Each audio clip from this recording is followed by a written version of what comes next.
Bem, irmãos, então, nessa noite eu queria estar compartilhando com vocês simplesmente a razão de tudo. É algo bem simples, é somente a razão de tudo. É o tema que eu trouxe aqui. Na verdade, quando eu tive que dar um título, né, para essa mensagem, eu peguei um trecho de um dos versículos que a gente vai ver mais lá para o final dessa ministração, mas é um trechinho que me chamou bastante atenção, que é: Cristo é tudo que importa. É um trechinho de um versículo que a gente vai ver mais para frente. E talvez, né, seja uma resposta assim na lata, né, que a gente costuma dizer. Ao mesmo tempo também pode ser uma resposta simplista, né? Por exemplo, quando a gente fala: o que estás fazendo aí? Eu estou fazendo algo importante.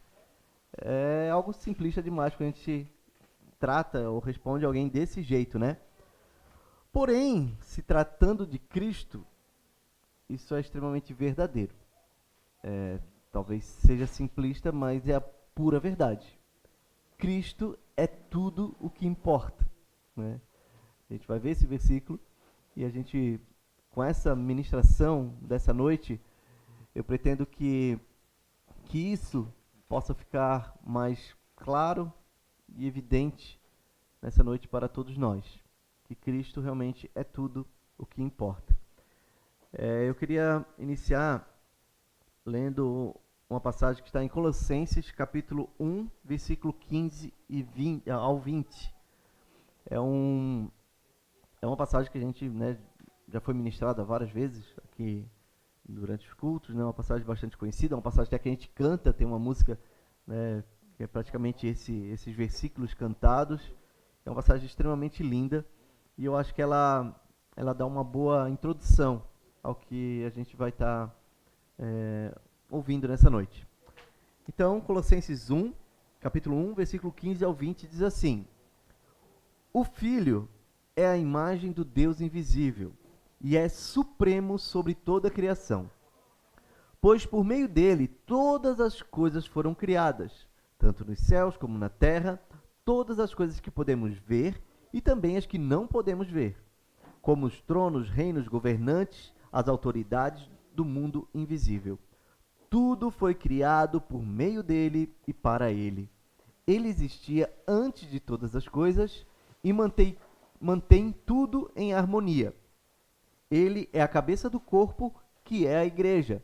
Ele é o princípio supremo sobre os que ressuscitam dos mortos.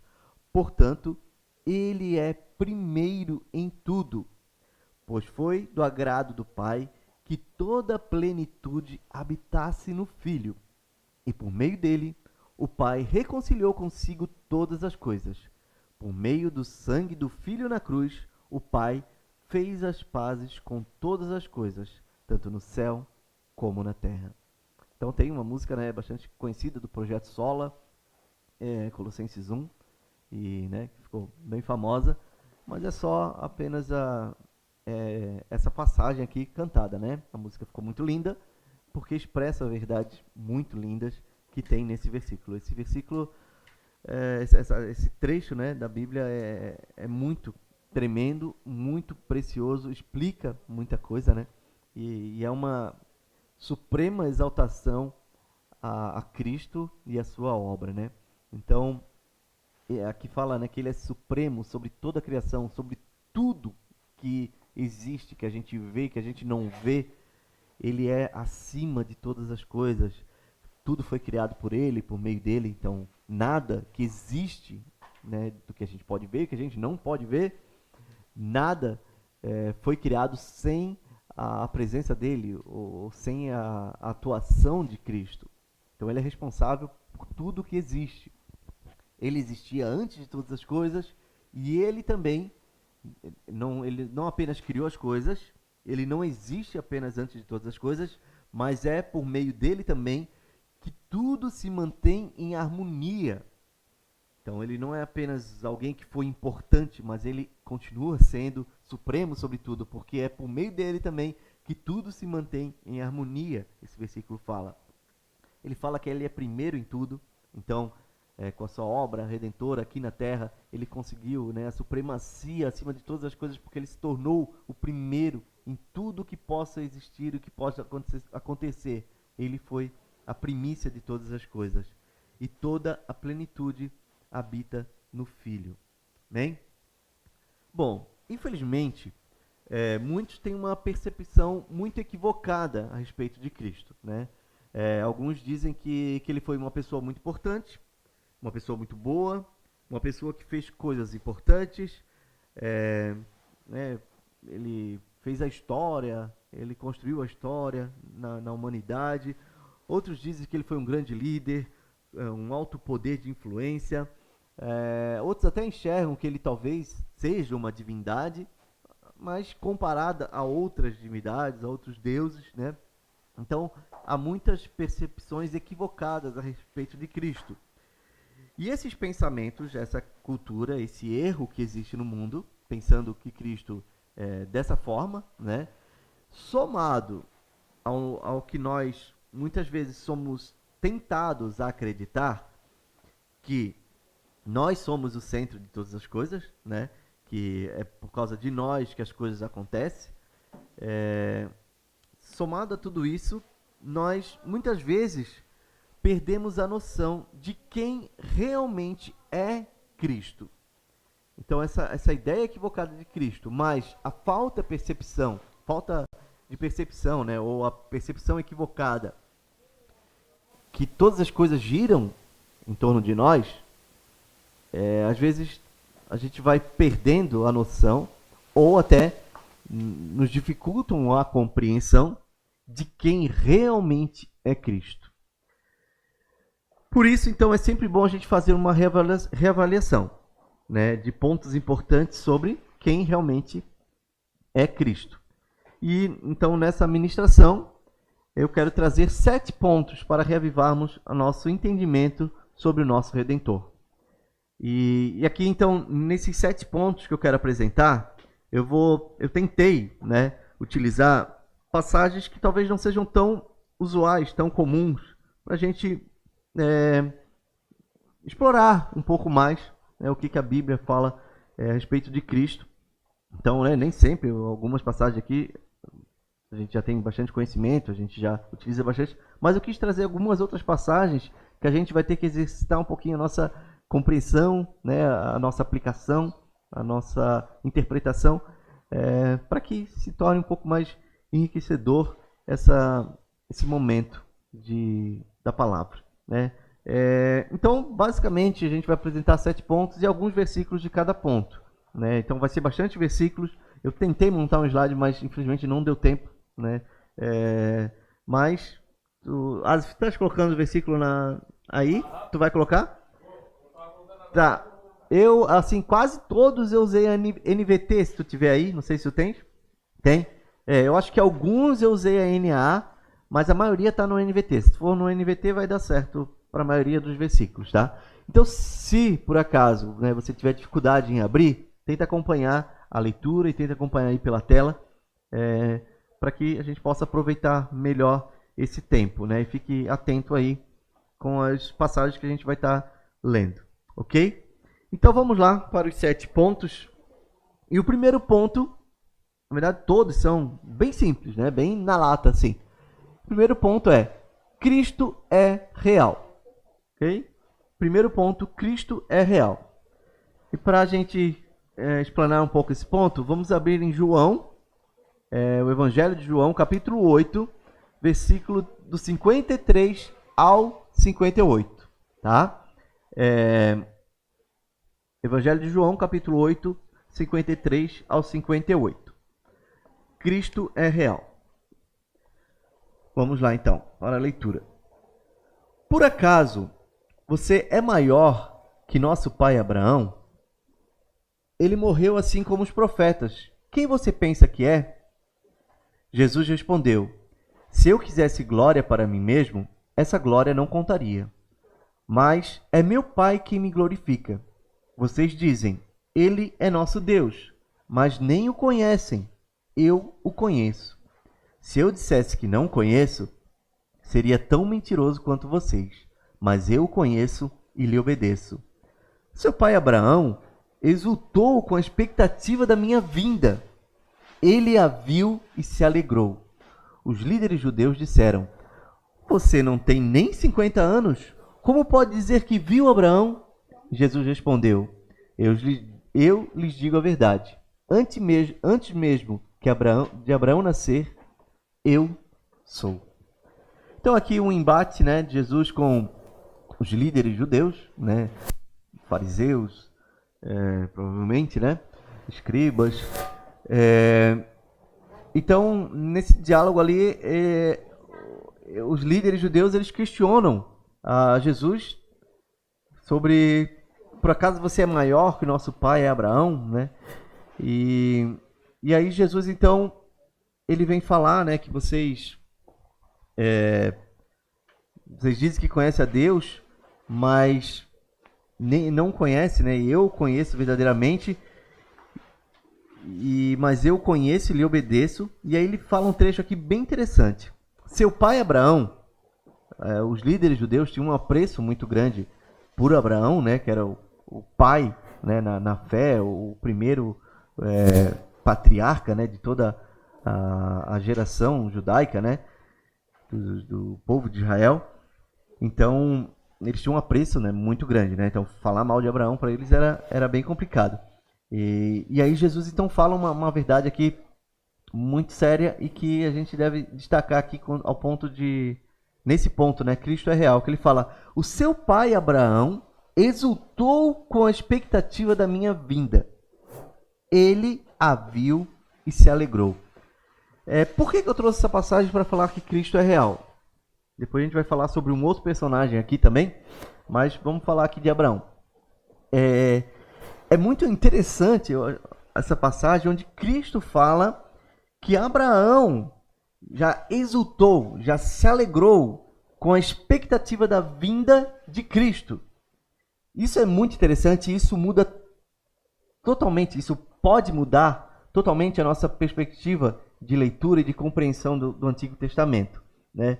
Se você, por acaso, ainda não tem a compreensão de que todo o Antigo Testamento, né, desde Gênesis capítulo 1, tudo que é narrado ali, tudo que trata ali, é feito, é realizado, é escrito para que remeta a Cristo. Se você ainda não tem esse entendimento, começa a ler a Bíblia com esse entendimento. Porque tudo ali remete para Cristo. E o próprio Cristo deixa isso muito claro. Ele fala que Abraão exultou com a expectativa da minha vinda. Então, muitas vezes, a gente tem uma perspectiva que a ideia de Deus, talvez, era com Abraão separar um povo que fosse um povo santo, e se esse povo realmente obedecesse a Deus, pronto, ali seria estabelecido o propósito de Deus. Mas não é bem assim. Mesmo quando Deus escolheu Abraão, já havia a perspectiva, o plano perfeito de que Cristo viesse, né? E Abraão já exultava com a expectativa de Cristo. Ele já compreendia, virá um e será meu descendente, né? E esse será o maior de todos, o supremo de todos, o salvador do mundo, o Cristo, o Redentor. Abraão já tinha essa expectativa e ele viu, e ele se alegrou, e ele entendeu, e ele compreendeu. Então toda a vida de Abraão fez muito mais sentido quando ele compreendeu que Cristo viria. E Cristo então se torna real, é real desde o Antigo Testamento. Tudo que a Bíblia fala no Antigo Testamento remete, vai cair, vai recair em Cristo, agora no Novo Testamento. A segunda passagem que eu quero trazer é Hebreus, a carta aos Hebreus, capítulo 11, versículo do 24 ao 26. Ainda falando sobre o tema Cristo é real. Então, Hebreus, capítulo 11, versículo 24 ao 26. E diz assim: pela fé, Moisés, sendo homem feito, recusou ser chamado filho da filha de Faraó, preferindo ser maltratado junto com o povo de Deus a usufruir prazeres transitórios do pecado. Ele entendeu que ser desprezado por causa de Cristo era uma riqueza maior do que os tesouros do Egito, porque contemplava a recompensa. Então aqui, o autor de Hebreus também revelando a imagem de Cristo na vida e obra de Moisés também, né? Dizendo que Moisés já compreendia, e por causa de Cristo, pela obra redentora que haveria de vir, né, do Cristo, o Redentor que haveria de vir, por causa disso, sabendo disso, entendendo o propósito de Deus, ele recusou viver de forma boa, viver o bem e bom que ele poderia ter no Egito, sendo filho, né, da filha de Faraó. Ele recusou tudo isso pela obra, pela a esperança, pela recompensa que haveria de vir da sua geração por meio de Cristo. Então, Cristo se torna real também quando a gente entende que toda a história do deserto, do povo de Israel, da libertação do Egito, tudo isso, né, e em Moisés a gente tem muita figura a respeito de Cristo, né, a Páscoa, enfim, tanta coisa, tanta obra que aconteceu, né, com a vida de Moisés, em toda a sua peregrinação, né. Então, tudo faz muito mais sentido, tudo se torna muito mais real quando a gente tem essa compreensão, que Cristo era real para Abraão, Cristo era real para Moisés, Cristo é real em todo o Antigo Testamento e Cristo é real desde antes da criação do mundo. E para finalizar, eu quero trazer aqui uma passagem que está em Jó, capítulo 42, finalzinho da carta do livro de Jó, do versículo 1 ao 6, tá? Livro de Jó, Antigo Testamento, antes de Salmos, Jó, capítulo 42, versículo 1 ao 6. Aqui eu quero trazer uma passagem também bastante conhecida, mas só para a gente que isso inculque, né, na nossa mente, para que a gente tenha essa clareza e essa fé avivada, né? Então aqui em Jó, capítulo 42, versículo 1 ao 6, diz assim: Então Jó respondeu ao Senhor: Sei que podes fazer todas as coisas, e ninguém pode frustrar teus planos. Perguntaste: Quem é esse que com tanta ignorância questiona a minha sabedoria? Sou eu. Falei de coisas de que eu não entendia, coisas maravilhosas demais que eu não conhecia. Disseste: Ouça, eu falarei, eu lhe farei algumas perguntas e você responderá. Aqui é uma conversa, né, de Jó com Deus. Jó começa a mostrar, Deus começa a mostrar para Jó coisas gigantes, né, coisas maravilhosas que fogem à nossa compreensão humana. E aí Jó, então, diante de tudo isso, ele fala, né, eu sei que tudo pode fazer, que ninguém pode frustrar. Jó reconhece realmente quem é Deus. E aí ele fala, né, Deus, tu perguntou para mim quem eu era, né? Que com tanta ignorância eu questionei a tua sabedoria. E aí Jó fala, sou eu, né? Infelizmente fui eu. Eu falei de coisas que eu realmente não entendia, coisas que eram maravilhosas demais para o meu conhecimento. E aí, depois desse encontro, a gente está falando de Jó, né? Quando a gente lê a vida de Jó, Jó era um cara praticamente sem erro, sem falhas, um cara perfeito em tudo, né? Que sofreu muito, muito, mas em nada negou a Cristo. E a gente está falando a respeito desse homem exemplar, vamos dizer assim, né? Que hoje é muito raro a gente encontrar alguém assim. E aí esse homem, depois de ter esse encontro maravilhoso com Deus, ele traz essa frase tão famosa, né? Tão forte, né? Que ele diz: antes eu só te conhecia de ouvir falar, agora eu te vi com meus próprios olhos. Retiro tudo o que disse e me sento arrependido no pó e nas cinzas. Então, por que eu queria trazer essa passagem, né? Jó, e nós, muitas vezes, não conseguimos ter a total compreensão de quem Cristo é.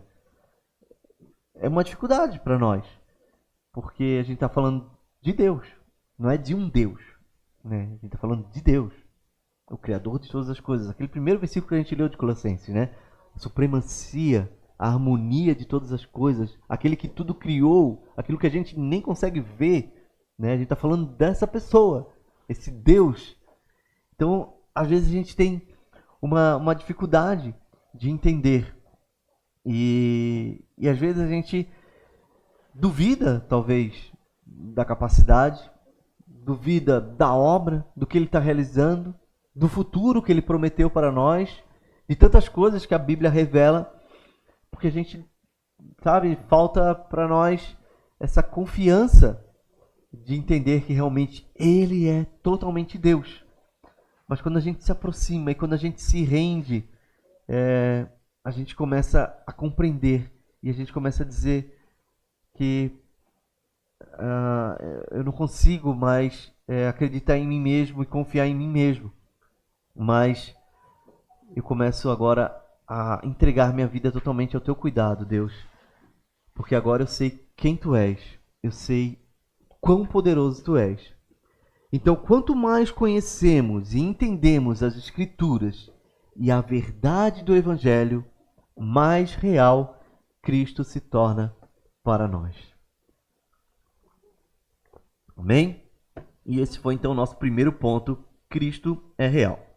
Segundo ponto: Cristo é perfeito. Vamos ler Hebreus, capítulo 3, versículo 1 ao 6, tá?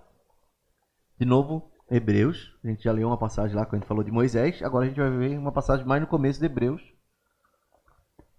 Capítulo 3, versículo 1 ao 6. E diz assim: Portanto, irmãos, santos que participam do chamado celestial, considerem atentamente a Jesus, que declaramos ser apóstolo e sumo sacerdote, pois ele foi fiel àquele que o designou, assim como Moisés serviu fielmente quando lhe foi confiada toda a casa de Deus. Jesus, no entanto, é digno de muito mais honra que Moisés. Assim como a pessoa que constrói uma casa merece mais elogios que a casa em si. Pois toda casa tem um construtor, mas Deus é o construtor de todas as coisas. Por certo, Moisés foi fiel como servo na casa de Deus, e seu trabalho ilustrou verdades que seriam mais tarde reveladas. Mas Cristo, como Filho, é responsável por toda a casa de Deus, e nós somos a casa de Deus se nos mantivermos corajosos e firmes em nossa esperança gloriosa. Tem que trocar? É? Tá falhando? Eu posso ficar com esse? Se falhar eu troco?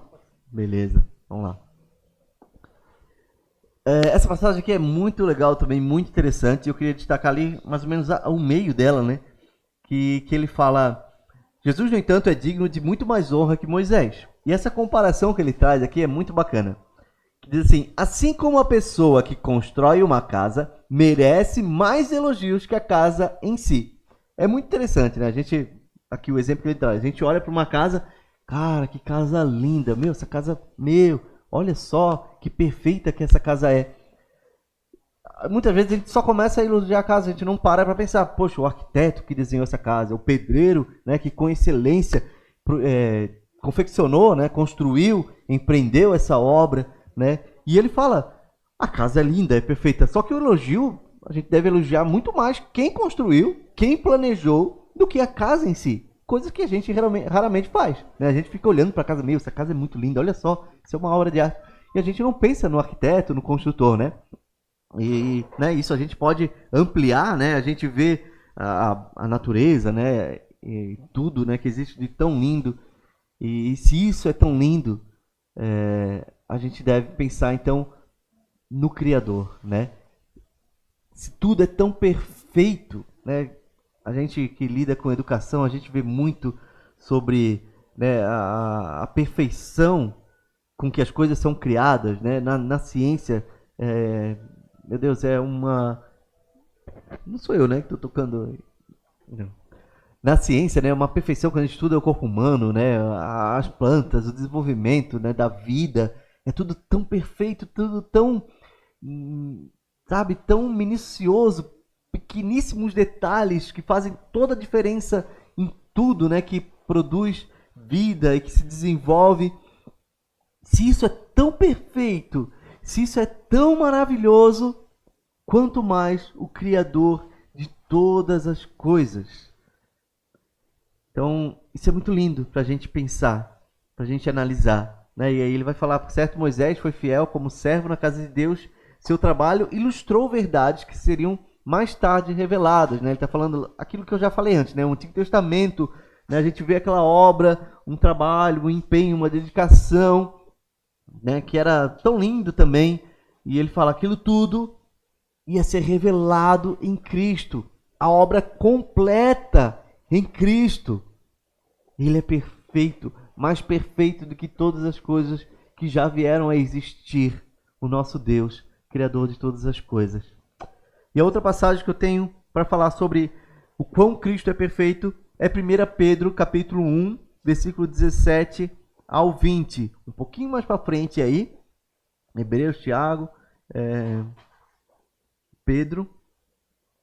1 Pedro, capítulo 1, 17 e 20.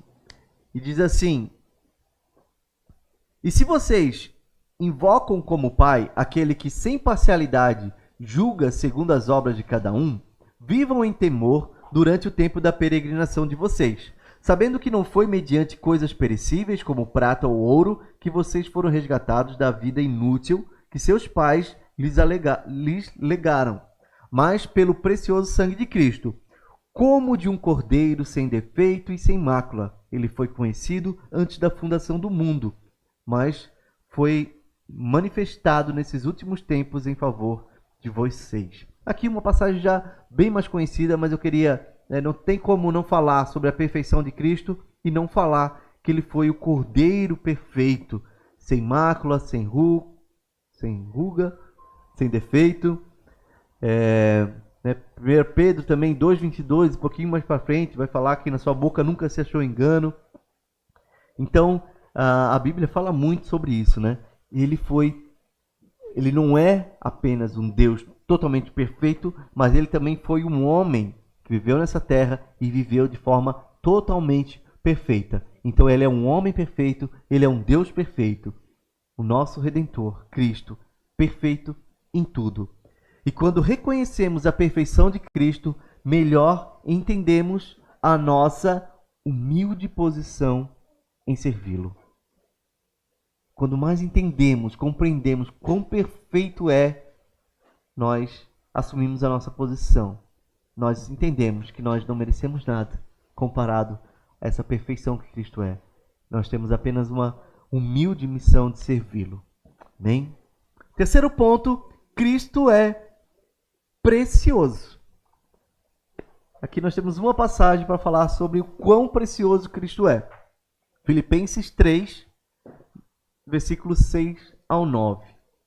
Tá? Então, carta de Paulo aos irmãos de Filipenses, capítulo 3, do 6 ao 9. E diz assim: era tão zeloso, Paulo está falando sobre si, né? Aqui nessa carta.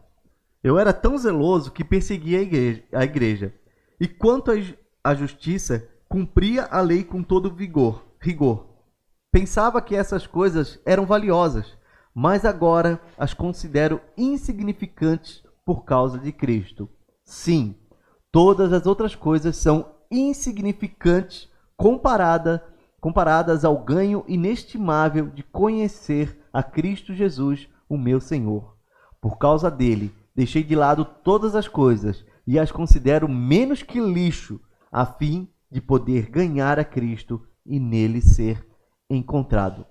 Não conto mais com minha própria justiça, que vem da obediência à lei, mas sim com a justiça que vem pela fé em Cristo. Pois é com base na fé que Deus nos declara justos. Então aqui, Paulo, né, para quem conhece um pouco sobre a vida de Paulo, ele era extremamente perfeito em tudo que ele fez, em tudo que ele empreendeu nesse mundo, né? Toda a sua carreira, vamos dizer assim, nessa terra, tudo ele foi muito bem sucedido. Vamos trazer para o nosso tempo, ele tinha todos os cursos, os mestrados, PhD em tudo. Ele era uma pessoa extremamente conhecida, renomada, enfim, tinha chegado no auge, né, de tudo que se possa imaginar.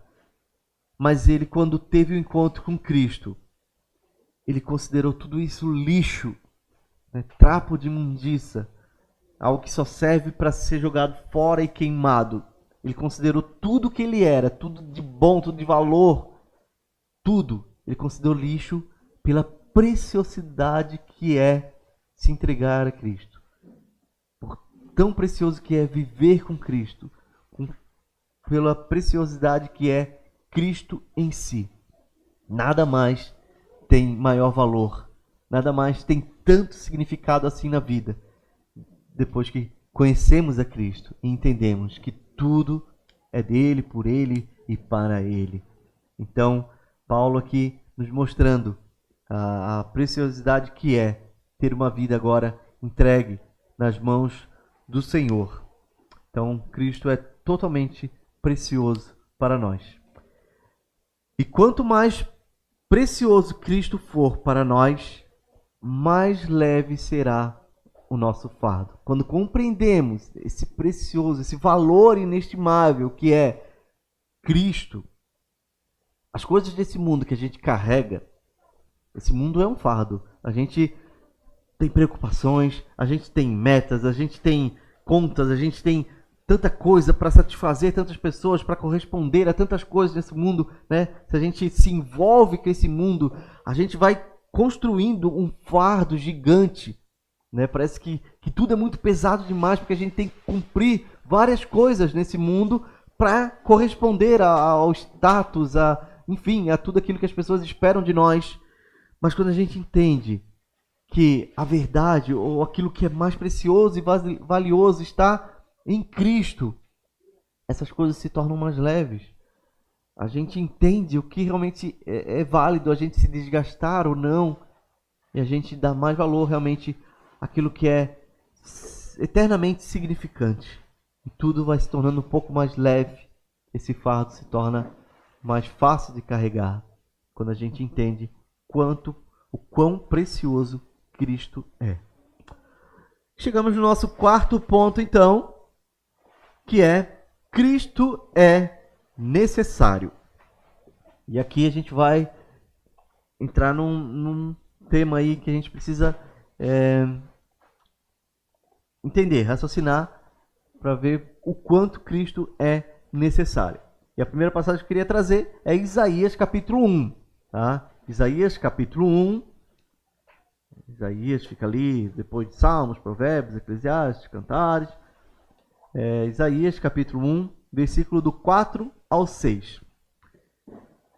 E diz assim, então é Deus falando para o profeta Isaías, né? Ah, como é pecadora esta nação, sobrecarregada pelo peso da culpa. São um povo perverso, filhos corruptos que rejeitaram o Senhor. Desprezaram o Santo de Israel e deram as costas para ele. Porque continuam a atrair castigo sobre si, vão se rebelar para sempre? Sua cabeça está ferida, seu coração está enfermo, estão machucados da cabeça aos pés, cheios de contusões, vergões e feridas abertas, e não há ataduras nem óleo para dar alívio. Eu quis trazer esse versículo, que ele essa passagem, que ela é intrigante, e ela Deus, né, perfeito em tudo, ele vem trazer essa figura para realmente mostrar a necessidade que é Cristo. Ele mostra aqui um corpo, uma pessoa, e ele relata o que é esse corpo, o que está acontecendo com esse corpo. A sua cabeça está ferida, seu coração está enfermo, está machucado da cabeça aos pés, cheio de contusões, de vergões, de feridas abertas. Não há atadura, não há óleo, não há remédio, não há nada que possa dar alívio para esse corpo. para essa pessoa? Ele está falando de nós. Aqui ele está se referindo à nação, mas somos todos nós. Nós somos assim. Ferido da cabeça aos pés. Imagina uma pessoa lazarenta, tá? Uma pessoa realmente que está ali em estado deplorável de feridas, de úlceras, né? Lepra, enfim, de tudo, da cabeça aos pés, cheio de feridas abertas, contusões, vergões, mosca em cima desse corpo, coisa mais nojenta, imagina, pus, daquelas coisas horríveis. Nós somos assim. Eu vou desenvolver aqui e depois a gente conclui, tá? Próxima passagem, Mateus, capítulo 9, versículo 10 ao 13. Se você quiser continuar ali em Isaías, a gente vai voltar para Isaías depois, tá? Se quiser acompanhar, eu vou fazer a leitura aqui de Mateus, capítulo 10, do versículo ao 13. É uma passagem também bastante conhecida, né? Mais tarde, na casa de Mateus, Jesus e seus discípulos estavam à mesa, acompanhados de um grande número de cobradores de impostos e pecadores. Quando os fariseus viram isso, perguntaram aos discípulos: por que o seu mestre come com cobradores de impostos e pecadores? Jesus ouviu o que disseram e respondeu: as pessoas saudáveis não precisam de médico, mas sim os doentes. E acrescentou: agora vão e aprendam o significado dessa passagem das Escrituras. Quero que demonstrem misericórdia e não ofereçam sacrifícios, pois não vim chamar os justos, mas sim os pecadores. Aqui então, para a gente já arrematar ali para a compreensão final, Jesus vem dizer, mas as pessoas saudáveis, né? Eu não vim para os sãos, mas eu vim para os doentes, para os enfermos. E agora voltando para Isaías, agora uma passagem bastante conhecida, para quem já fez fundamentos, uma passagem que a gente decorava bastante em fundamentos, é Isaías capítulo 53, versículo 4 ao 6, que diz assim: certamente ele tomou sobre si as nossas enfermidades e as nossas dores levou sobre si, e nós os considerávamos como aflito, ferido de Deus e oprimido. Mas ele foi transpassado por causa das nossas transgressões e esmagado por causa das nossas iniquidades. O castigo que nos traz a paz estava sobre ele, e pelas suas feridas nós fomos sarados. Todos nós andávamos desgarrados como ovelhas, cada um se desviava pelo seu próprio caminho, mas o Senhor fez cair sobre ele a iniquidade de todos nós. Essa passagem que é tão famosa, né, de Isaías, ela vem fazer um desfecho para tudo aquilo que a gente leu na primeira passagem de Isaías. Isaías capítulo 1, lembra que eu falei do corpo cheio de ferida? Aqui, 53 capítulos depois, Deus vem fazer o desfecho para aquela ferida que ele abriu lá no capítulo 1. Tá?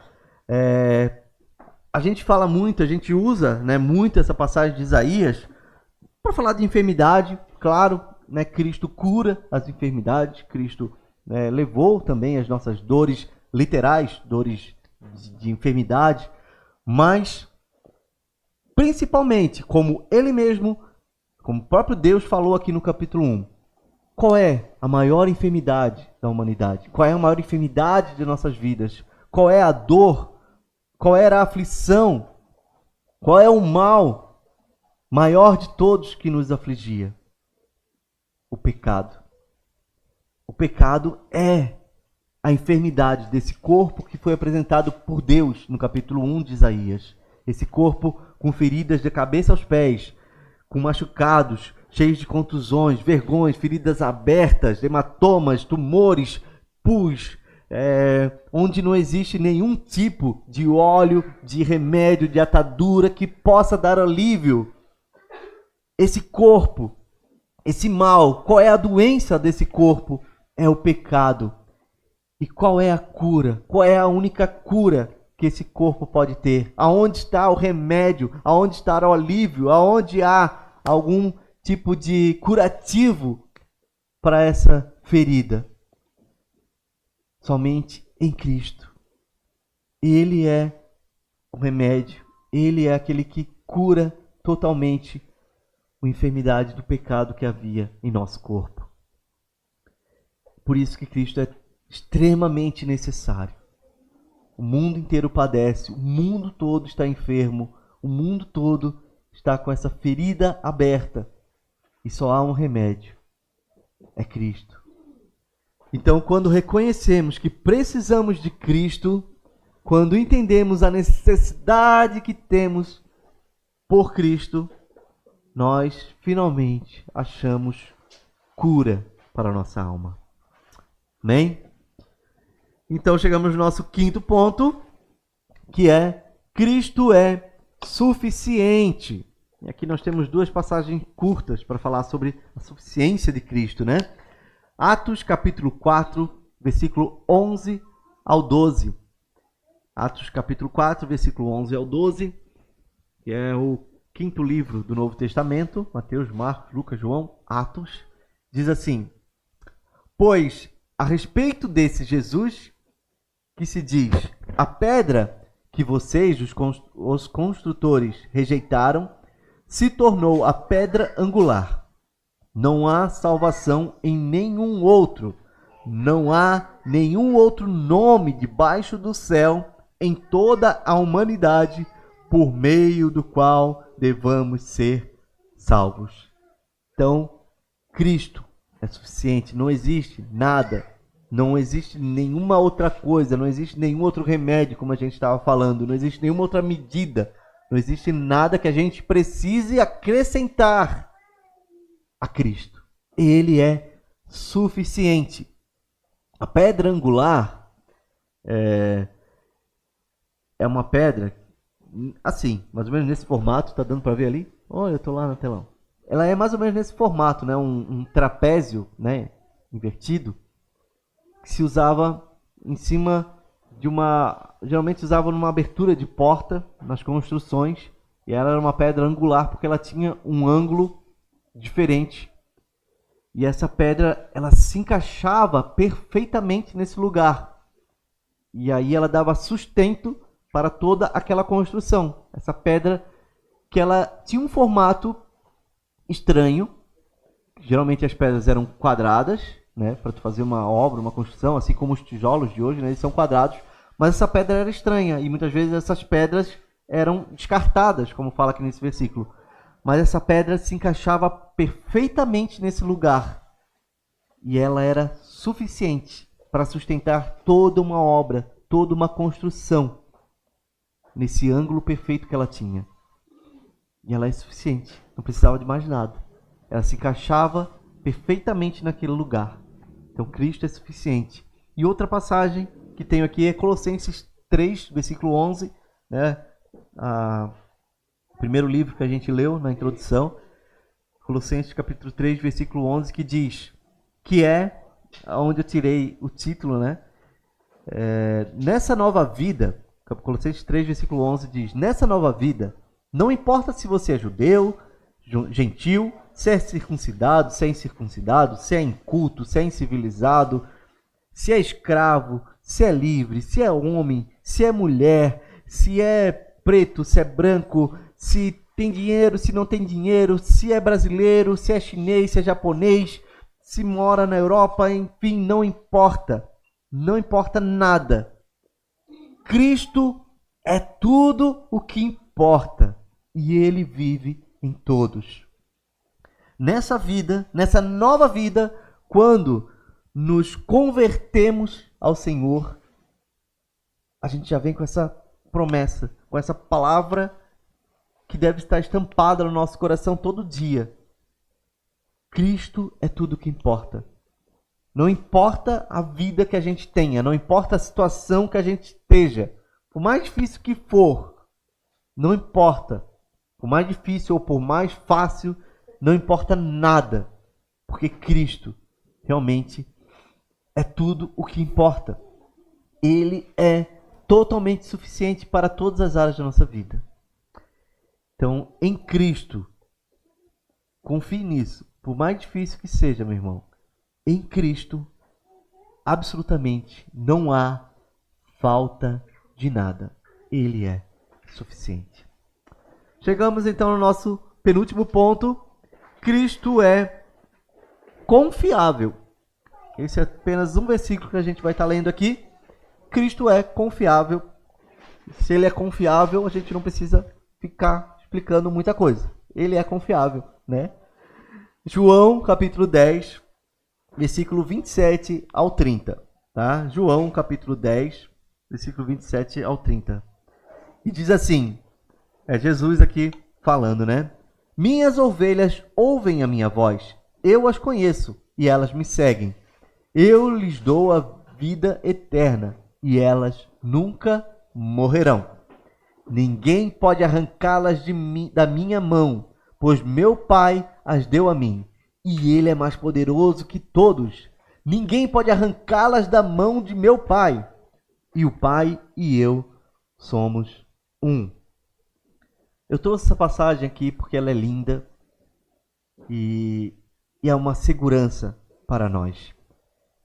Cristo aqui falando que aqueles que vêm a Ele, aqueles que ouvem a voz dEle, as suas ovelhas, o seu rebanho, Ele conhece e elas seguem a sua voz. E Ele dá a vida eterna para elas e elas nunca morrerão. E ninguém pode arrancar elas das mãos de Cristo, pois foi o Pai que deu e Ele é mais poderoso que todos. Não há ninguém mais poderoso do que Deus. Ninguém pode arrancá-las das mãos de Deus, do Pai. E o Pai e o Filho são um. Então, meus irmãos, Cristo é totalmente confiável. Essas palavras são dele. E quem confia no Senhor, então, tenha certeza da sua salvação. Descanse nisso. Tenha essa confiança. Repouse nas mãos do seu pastor. Como ovelha, deleite-se nele. Se alegre com ele, porque ele garante que ninguém pode arrancar a tua vida nas mãos do Senhor. Tenha essa expectativa e essa esperança. Durma tranquilo, sabendo que o Senhor está cuidando de ti. Ele está guardando a tua fé e o teu coração. Confia nele totalmente. Ele é confiável. E para finalizar, nosso último ponto aqui, temos 2 versículos que dizem que Cristo é aguardado. E a primeira passagem está em 1 João, capítulo 3, versículo 2 ao 3, que diz assim: Amados, já somos filhos de Deus, mas Ele ainda não nos mostrou o que seremos quando Cristo vier. Sabemos, porém, que seremos semelhantes a Ele, pois o veremos como Ele realmente é. E todos que têm essa esperança se manterão puros como Ele é puro. Então, Ele é aguardado, porque há uma promessa, há uma expectativa. E aqueles que realmente entendem, se entregam a Ele, vivem para Ele, têm essa esperança viva, e se mantêm puros, e se dedicam em prol dEle, porque Ele é confiável, porque Ele é precioso, porque Ele é real, porque Ele é necessário. E assim a gente vive nessa grande expectativa da sua volta. E 2 Pedro 3, para a gente finalizar. Segunda carta de Pedro, capítulo 3, versículo 10 ao 14, diz: Contudo, o dia do Senhor virá como um ladrão. Os céus desaparecerão com terrível estrondo, e até os elementos serão consumidos pelo fogo. E a terra e tudo que nela há serão expostos. Visto, portanto, que tudo ao redor será destruído, a vida de vocês deve ser caracterizada por santidade e devoção, esperando o dia de Deus e já antecipando a sua vinda. Nesse dia, Ele incendiará os céus e os elementos se derreterão nas chamas. Nós, porém, aguardamos com grande expectativa os novos céus e a nova terra que Ele prometeu, um mundo pleno de justiça. Portanto, amados, enquanto esperam que essas coisas aconteçam, esforcem-se para levar uma vida pacífica, pura e sem culpa aos olhos de Deus. Então, Cristo é aguardado. Aguardado por quem? Por nós. Aqueles que confiam nele. Aqueles que entendem a necessidade dele. Aqueles que acreditam na sua realidade, o quão necessário ele é, quão precioso ele é. Nós aguardamos com grande expectativa a sua volta, onde finalmente o nosso corpo finalmente será curado de toda aquela ferida que a gente viu lá em Isaías, todo aquele mal que a gente ainda luta, porque esse mal ainda nos incomoda, essas feridas ainda aparecem, a gente ainda tem que ir tratando. E finalmente isso será totalmente limpo, totalmente restaurado do nosso corpo. E nós receberemos um corpo glorificado, perfeito, sem mais a capacidade de envelhecer ou de enfraquecer pelas feridas causadas pelo pecado. Aguardamos com grande expectativa esse dia, o glorioso dia do Senhor. Mas sempre, como sempre, todos os autores bíblicos falam, essa expectativa, esse anseio, o tempo em que aguardamos, tudo isso deve ser acompanhado por uma vida exemplar, uma vida que testifica, uma vida que expressa e reflete a obra desse Redentor, o perdão, a graça que já nos alcançou.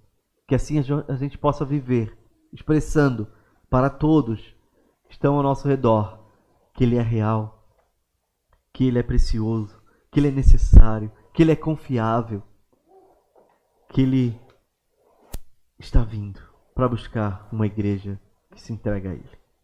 Amém, meu irmão? Então, quem aguarda a Cristo, nele estará guardado por toda a eternidade. Amém? Que realmente, com essa ministração, o quão importante Cristo é, possa ter sido reavivado em nossos corações. Possa realmente nos animar e nos fortalecer nessa caminhada, cada dia mais. Amém? Deus abençoe. Bom final, encerramento de semana. E é isso aí. Amanhã tem culto de